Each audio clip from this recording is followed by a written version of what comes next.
The Story of the Aged Mother, a Japanese folktale by Matsuo Basho.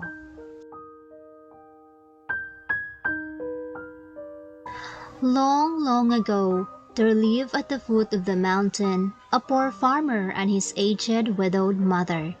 They owned a bit of land which supplied them with food, and they were humble, peaceful, and happy.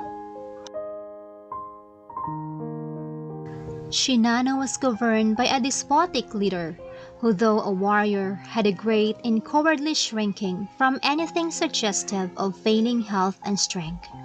This caused him to send out a cruel proclamation.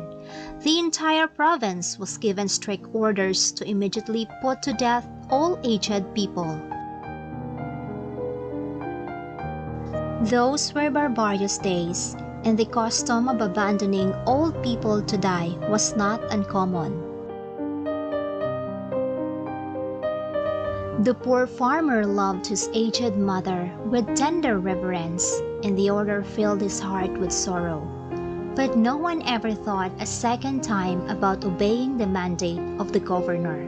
So with many deep hopeless sighs, the youth prepared for what at the time was considered the kindest mode of death. Just at sundown, when his day's work was ended, he took a quantity of unwhitened rice, which is principal food for the poor, cooked and dried it, and tying it in a square cloth, swung and bundled around his neck, along with a gourd filled with cool, sweet water. Then he lifted his helpless old mother to his back and started on his painful journey up the mountain. The road was long and steep. The narrow road was crossed and recrossed by many paths made by the hunters and woodcutters. In some places they mingled in a confusing puzzle, but he gave no heed. One path or another, it mattered not. On he went, climbing blindly upward, ever upward towards the high bare summit of what is known as Ubatsuyama, the mountain of the abandoning of aged.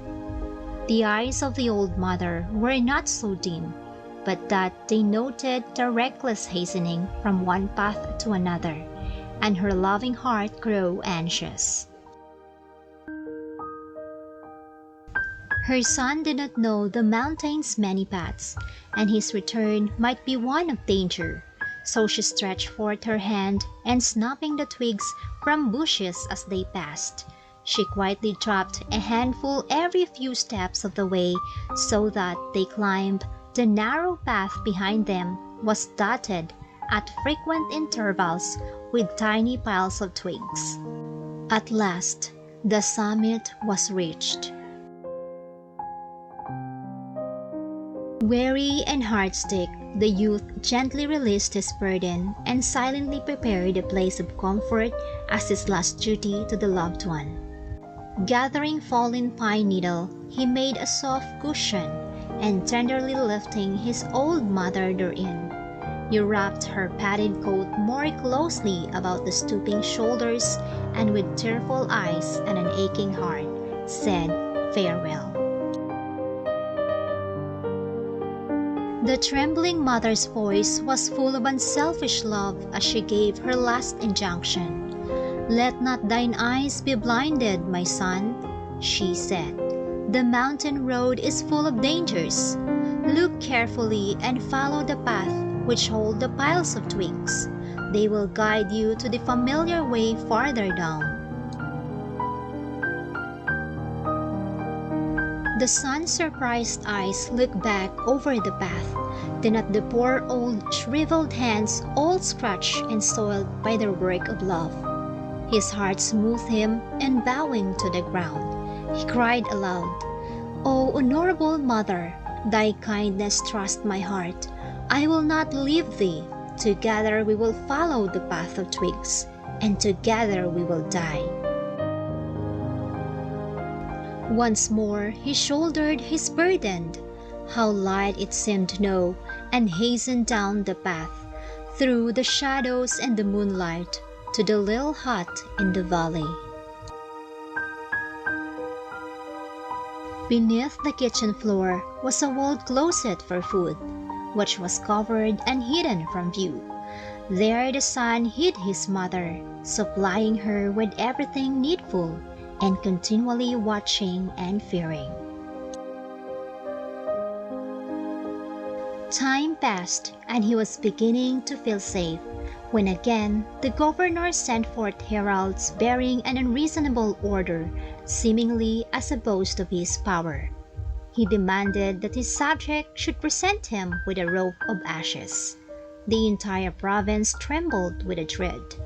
The order must be obeyed, yet who in all Shinano could make a rope of ashes? One night, in great distress, the son whispered the news to his hidden mother. "Wait," she said. "I will think. I will think." On the second day, she told him what to do. "Make rope twisted straw," she said. "Then stretch it upon a row of flat stones and burn it there on a windless night." He called the people together and did as she said. And when the blaze had died, behold, upon the stones, with every twist and fiber showing perfectly, lay a rope of white-head ashes. The governor was pleased with the wit of the youth and praised greatly, but he demanded to know where he had obtained his wisdom.